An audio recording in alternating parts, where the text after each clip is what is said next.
back to the Marvel Movie Minute, a daily podcast which we smash apart the films of the Marvel Cinematic Universe into 1 minute chunks so we can analyze them in scrupulous detail. I'm Kyle Olson from the Road to Infinity podcast. Hey, and I'm Rob Cabasco, and may I present to you Miss Liz Lemon.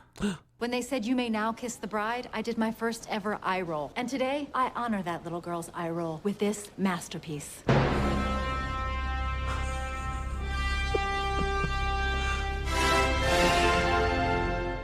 Okay, here's the deal. Wow. This minute, I ended this minute with maybe the biggest eye roll I have had yet in this movie. We will talk about it. Okay. All right. So, because here we are at minute 62 of The Incredible Hulk from 2008, directed by Louis Leterrier. And we are at the cave. I guess we start the minute at the cave entrance because Hulk and Betty are still saying there. She's calmed him down after all the thunder. And now she's trying to hey, how about we not stand in the rain? How about we come inside where there's a little bit of shelter and stuff too? So I like that Hulk sort of looks back like, Thunder, you learned your place, right? Like he you're not gonna do any more of that, right? I threw a rock at you.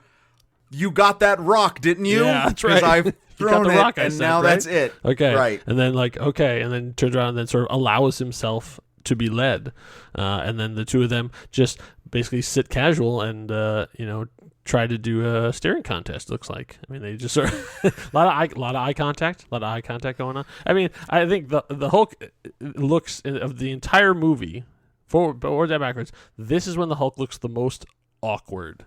What do I do here? It sort of reminds me of when he's docile? Oh, yeah. Oh, right. Talladega Nights. I don't know what to do with my hands.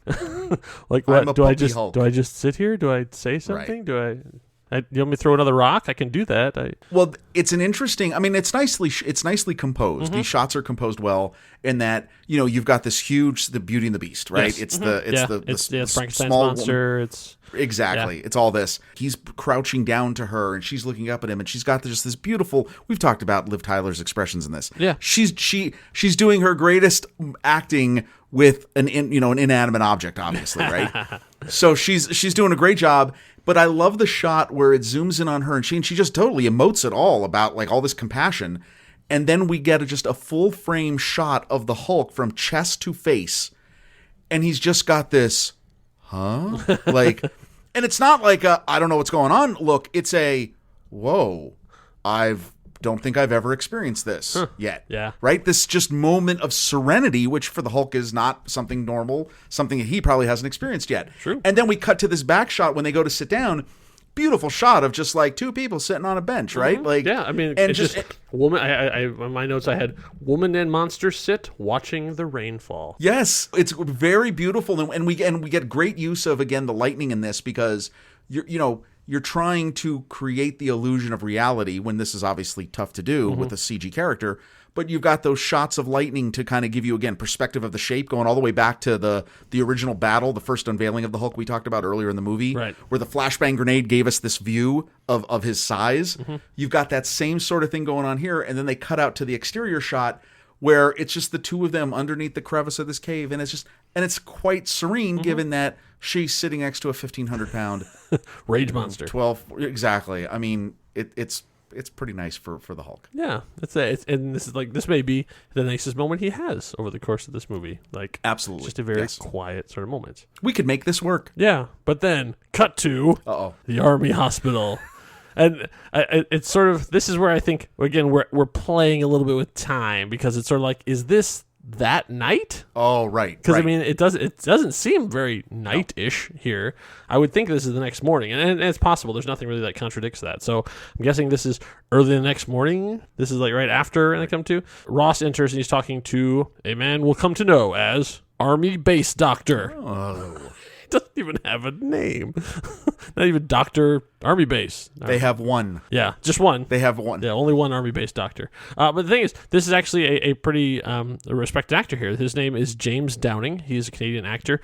He has 74 credits on IMDb. Oh. And the thing that was amazing to me is that it looks like if you shot a television show in Canada in the last 20 years, by God, James Downing was going to be guest starring on it. Oh, he is like the ultimate guest star. Every one of those. It's the amount of shows he has. The 74 credits are 74 different shows or movies that he appeard on. He is constantly working, and still he just is wrapping up a role on a show called Cardinal, which is a Canadian crime drama kind of thing. But so he's a pretty legit talent they got to come in and do this. So if you're here, that means you've been on all the NCISs.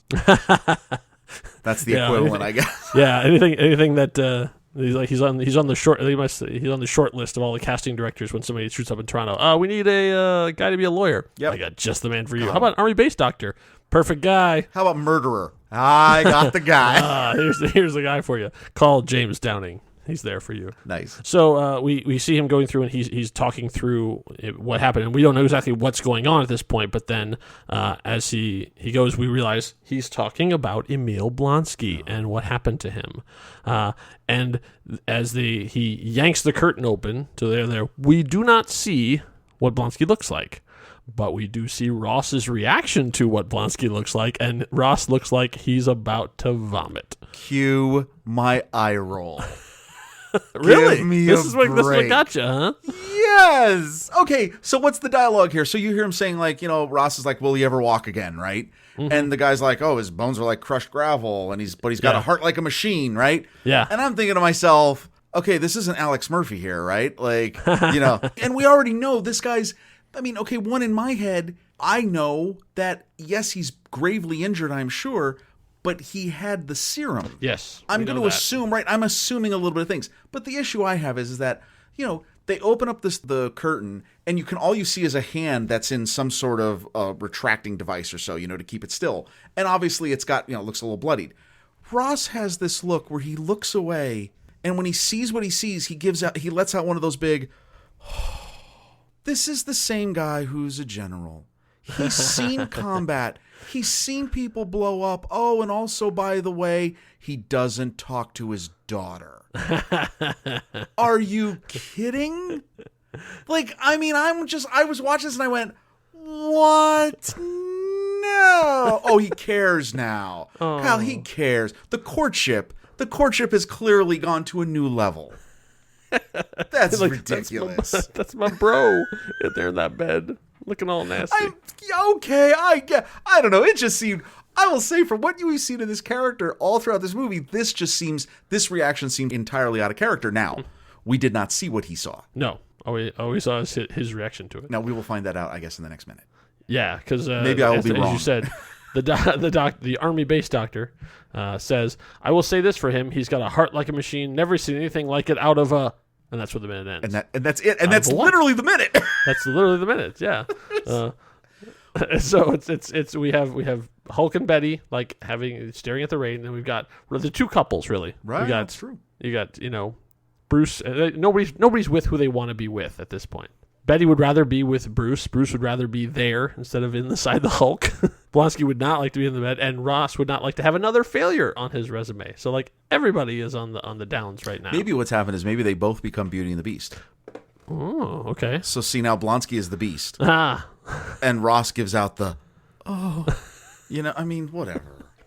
So, I don't know. That just got me maybe just because the minute ends right there, and I went, yeah. What? Yeah, there's not a whole lot happening here. But I can tell you though, in the Marvel Cinematic Universe, a lot of things were happening because meanwhile,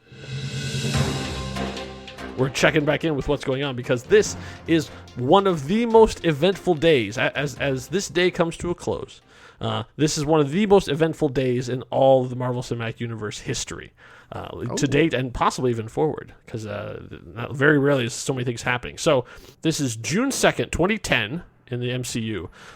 The Warriors 3 have just arrived in Oklahoma to find their buddy Thor and see them there. Loki then sends the Destroyer to find them, and then they all battle. Thor almost dies, essentially, and then summons the Mjolnir back to him and revives. This is happening at the same time as the battle at Culver University. Wait, really? Yes, these things are happening at the exact same time. Wow. Yeah. Also later in the sort of in the evening tide, as the Hulk is sort of hanging out in the cave, Tony Stark is meeting with Nick Fury about this whole Avengers Initiative thing.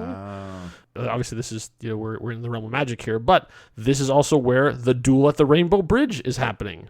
This very night, Thor, Sif, and the Warriors 3 fighting with Loki, and when it shatters and it drops and all that stuff. I mean, well, I'm sure we'll talk about that on Marvel Movie Minute in a couple years. But all that is happening at the same time as the Battle at Culver University. Oh wow, this is a monumental day. Well, because there's a lot of characters here that are really getting their metal like figured out, right? Right. I mean, their characters are being forged literally as this is all in the same universe. Wow. Yeah, and also and it could be as we move forward, there actually more things might be happening at the same time too. Like we don't know what Captain Marvel was doing at this time. Right. We don't know what Black Panther was doing at this time. I mean, there's lots of little gaps with some of our heroes we don't know yet. But yeah, of what we know, these 3 movies, Iron Man 2, Thor, and Incredible Hulk, are all happening simultaneously. Wow. Yeah. Oh, cool. So while this particular minute it's not that exciting, it's a big day for the MCU. Oh, nicely done. Yeah, because this was a girl and boy in cave. Mm-hmm. Yeah, boy and boy in hospital. I mean, that's pretty much it. It really is a romance novel in microcosm. Jeez. Oh, something tells me in future minutes we're gonna have some more interesting conversations are coming. But yes, I'm sure. Yeah. So that's pretty much all that's happened. That wraps up our minute. In the meantime, if you want to talk more about what's going on in the MCU or what's going on in your world, you can do so at Discord. We have a very own Discord chat room, including our own thread. We have a Marvel Movie Minute Hulk thread where we pop on every once in a while to talk about what's going on with the show. We've gotten some pretty nice comments from people, so we're very grateful for that. And we're also here to take criticism too. So hop on over to Discord. It's free, and it's available to you from us as a gift. Oh, wait, that's beautiful. Thanks for listening. Hope you had a smashing good time. See you next time, true believers. Bye.